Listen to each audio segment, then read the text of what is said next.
Il ne nous accable de rien, au contraire, il nous remplit de grâce, d'amour, de bonté, de miséricorde, etc. Il nous abreuve de ça. Il ne nous impose aucun fardeau. Il ne nous impose aucun impôt. Or, le Satan, lui, impose un impôt. Mais c'est un autre enseignement. Nous allons revenir sur ce qui nous concerne ces jours-ci, les fruits dignes de la repentance, à ne pas confondre avec les fruits de l'esprit, les fruits de justice, mais il y a aussi les fruits de la chair. Il y a aussi les fruits de la chair. Donc, nous avons vu le regret de l'état du péché. Et l'autre jour, le Seigneur a poussé, il me demande à ce peuple-là, c'est quoi le péché pour chacun d'entre vous? C'est quoi le péché? Et ce matin, je posais encore la question au Seigneur quand j'étais assis. Je dis, Seigneur, c'est quoi le péché? Finalement, dans cette affaire-là, c'est quoi le péché? Dis-moi concrètement, c'est quoi le péché? Et le Seigneur me répond en disant que le péché, c'est comme un arbre. C'est comme un arbre. L'arbre a les racines. Il y a le tronc. Il y a les feuilles. Pour détruire l'arbre, tu peux essayer de le dessoucher, d'enlever toutes les racines. Tu peux abattre l'arbre. Tu peux mettre les pesticides là pour tuer les feuilles. Tu peux couper les branches. Le moyen le plus simple, c'est d'abattre l'arbre, c'est tout, il tombe. Vous en avez fini avec l'arbre. Et c'est ce processus-là que le Seigneur nous enseigne. Les racines de l'arbre, ce sont les démons qui injectent leur nourriture de manière silencieuse, de manière invisible. Personne ne voit rien, on voit que l'arbre est fort. Nous ne produisons pas de fruits, mais quand on voit là-bas, il y a un boulot qui se perd. Ce sont les démons. C'est Satan et c'est les gens dans vos cœurs. Les feuilles, les branches, c'est le vol, c'est le mensonge, c'est les meurtres, c'est la cupidité, etc. C'est les fruits que produit le péché dans votre vie. Ça, ce sont les fruits. Mais le péché lui-même dans le corps de l'homme, c'est le tronc-là qu'il faut apprendre à abattre. Donc, il faut que nous apprenions à l'identifier clairement. À l'identifier clairement pour que chacun d'entre vous ne soit plus dans le doute ou dans le flou, afin que vous ne soyez pas abusés. Parce que beaucoup de gens, le péché, c'est le mal. Le péché, ce n'est pas le mal. Le mal, c'est la conséquence. On va relire les propos de Ève. On va les relire. Genèse chapitre 3, verset 6. On va le relire. Mais quelqu'un d'autre va prendre Matthieu chapitre 4. Je prends à partir du verset 2, mais on prendra à partir du 2. On va lire les deux choses en même temps. Vous allez comprendre pourquoi. On va vous éclairer. Donc, un bien-aimé prépare Genèse 3, verset 12. Et un autre prépare Matthieu chapitre 4, à partir du premier verset. Que les deux lecteurs se mettent debout. Voilà, toi tu lis quoi, frère? Genèse. Toi tu vas lire Matthieu. Lis d'abord Genèse. Genèse 3, verset 12. L'homme répondit. Non, c'est pas le verset 6, pardon. Verset 6. La femme vit que l'arbre était bon à manger. On s'arrête là d'abord, relis. La femme vit que l'arbre était bon à manger. On s'arrête là. Lis Matthieu chapitre 4. Parle fort pour que les bien-aimés entendent. Alors Jésus fut emmené par l'Esprit dans le désert pour être tenté par le diable. Continue. Après avoir jeûné 40 jours et 40 nuits, il eut faim. Le tenteur s'étant approché, lui Le tentateur. Le tentateur s'étant approché, lui dit, si tu es fils de Dieu, ordonne que ces pierres deviennent des pains. On s'arrête là d'abord.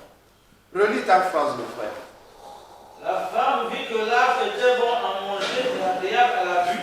Non, juste bon à manger. Arrête-toi là. Relis. La femme vit que l'arbre était bon à manger. On s'arrête là. Toi, relis la dernière phrase que tu as lue. Qu'est-ce que Satan dit à Jésus? Le dernier verset que tu as lu. Ça doit être le 3. Verset 3. Le tentateur s'étant approché, lui dit, si tu es fils de Dieu, ordonne que ces pierres deviennent des pains. On s'arrête là. Si Jésus-Christ avait obéi, son corps allait être consolé d'avoir mangé. N'est-ce pas? Elle dit, ce fruit-là, il est bon à manger. Il n'a pas dit que le fruit-là est mauvais, il est bon. Le péché, et vous devez comprendre ça, mais c'est fondamental, est toujours agréable au cœur. Est-ce que vous comprenez? Il est toujours agréable au cœur. Toujours. Toujours. Il faut comprendre ça. Si vous ne comprenez pas ça, vous aurez du mal à identifier le péché. Vous allez le reconnaître quand vous voyez que vous êtes nu. Comme on le lira dans le verset. Vous vous rendez compte que vous avez péché quand vous vous rendez compte que vous êtes nu. Mais quand vous comprenez que le péché est, le fruit là est bon à manger, ce que confirment les Écritures dans la tentation de Jésus, le diable vient d'abord tenter l'homme par ce qui est faible. Par ce qui est faible dans l'homme. Il a un corps, donc là je n'aurai aucun moyen de le rater. Est-ce que vous comprenez ça? Mais tu as faim là. On donne à cette pierre-là de manger et de venir des cailloux. Tu es le Fils de Dieu. Tu as le pouvoir. Donc ce qui fait plaisir à votre corps là, que cela qui n'a aucun lien avec votre relation avec Dieu, prenez garde. Parce que le péché ne vient jamais de façon à vous scandaliser, il vient toujours pour vous faire plaisir. Il est toujours doux. Même si quelqu'un vous a fait du mal, quand vous méditez votre mal à vous contre lui, le cœur est toujours comme apaisé ou assoiffé que ça s'accomplisse déjà. Il y a toujours un plaisir que le cœur tire du péché. Mais le diable utilise le corps de l'homme pour corrompre l'âme. Est-ce que vous comprenez? C'est pourquoi Satan aussi, en ce qui concerne Jésus, pour corrompre son âme, il a cherché d'abord à le corrompre par le corps. Il sait qu'il a faim, bon, là, il ne peut pas résister. Je sais comment sont les hommes, avec la faim, ils ne résistent pas. C'est pour cette raison, quand vous avez faim, eh bien vous vous jetez sur la nourriture. As-tu sanctifié par la parole? Rien.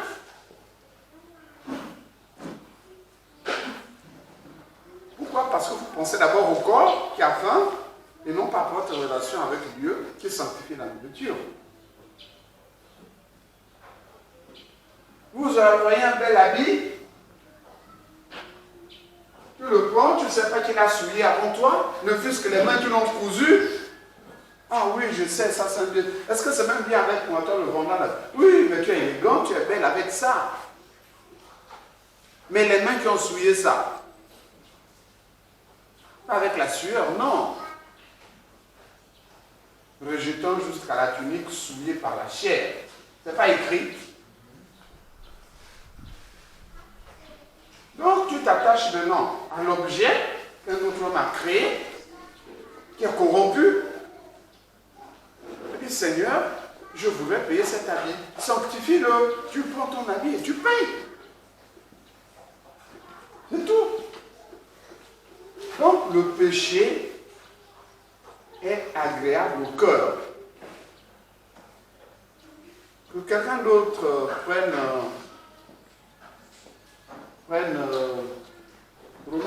8, un troisième, bien aimé. Allez. Bon, tu peux relire, tu peux lire. Après tu reviendras. On n'a pas fini la lecture. Romains chapitre 8, qu'est-ce que le Seigneur dit? Verset... Ah, c'est le verset 7. Romains 8, verset 7. Oui. Car l'affection de la chair est inimitié contre Dieu, parce qu'elle ne se soumet pas à la loi de Dieu, et qu'elle ne le peut même pas. Reprends. Car l'affection de la chair est inimitié contre Dieu, parce qu'elle ne se soumet pas à la loi de Dieu, et qu'elle ne le peut même pas. L'affection de la chair, là, c'est quoi?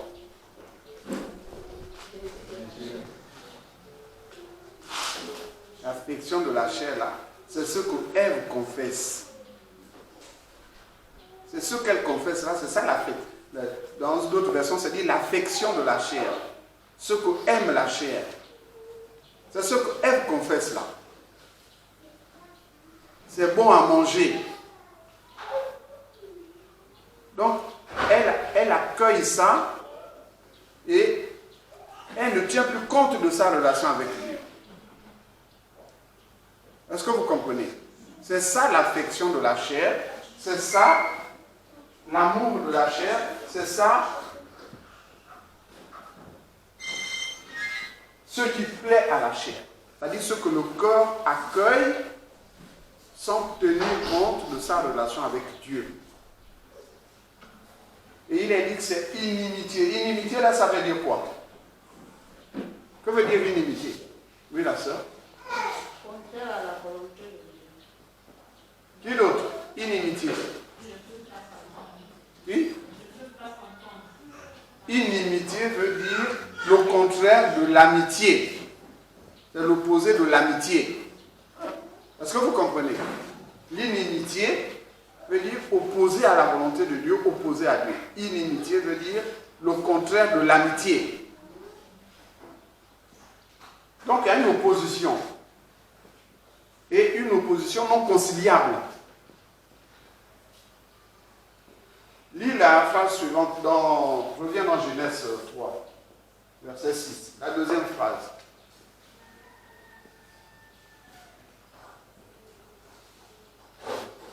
À manger et agréable à la vue. Agréable à la vue, suivez bien. Agréable à la vue. Là, ce n'est plus le manger, là, c'est maintenant la vue. Deuxième tentation de Jésus-Christ. Continue ta lecture. Jésus répondit, il est écrit, l'homme ne vivra pas de pain seulement, mais de toute parole qui sort de la bouche de Dieu. Donc, le Seigneur Jésus-Christ oppose à la pensée qui naît en lui de transformer les pierres en nourriture, il oppose à cela la parole de Dieu. Lui, là, le verset suivant. Le diable le transporta dans la ville sainte, le plaça sur le haut du temple, et lui dit, si tu es fils de Dieu, jette-toi en bas, car il est écrit, il donnera des ordres à ses anges, et à ton sujet, ils te porteront sur les mains, de peur que ton pied ne heurte contre une pierre. Continue. La réponse du Seigneur. Jésus lui dit, il est aussi écrit, tu ne tenteras point le Seigneur ton Dieu. Tu ne tenteras pas le Seigneur ton Dieu. Relis ta phrase à toi, pour passer le lien. Agréable à la vue. Agréable à la vue. Et Satan tente Jésus-Christ en disant, mais on est sur le tombe là. Hein? Tu vas montrer que tu es fils de Dieu. Si tu es fils de Dieu là, vas-y. Donc il cherche à semer dans le cœur de Jésus-Christ comme une sorte de doute ou comme un désir de prouver qui il est. Ça, c'est la corruption de l'âme. La vanité de l'âme. Dont le fruit sont l'orgueil, la jalousie, la rancune. C'est la corruption de l'âme. Donc il a échoué de corrompre Jésus par le corps. Il tente maintenant par l'âme directement, par la vanité. Mais pourtant, Ève, quand elle est confrontée, dit non, c'est agréable à la vue. L'histoire là, c'est agréable. Hein? Et c'est ce qu'il enseignait à son mari. Est-ce que vous comprenez?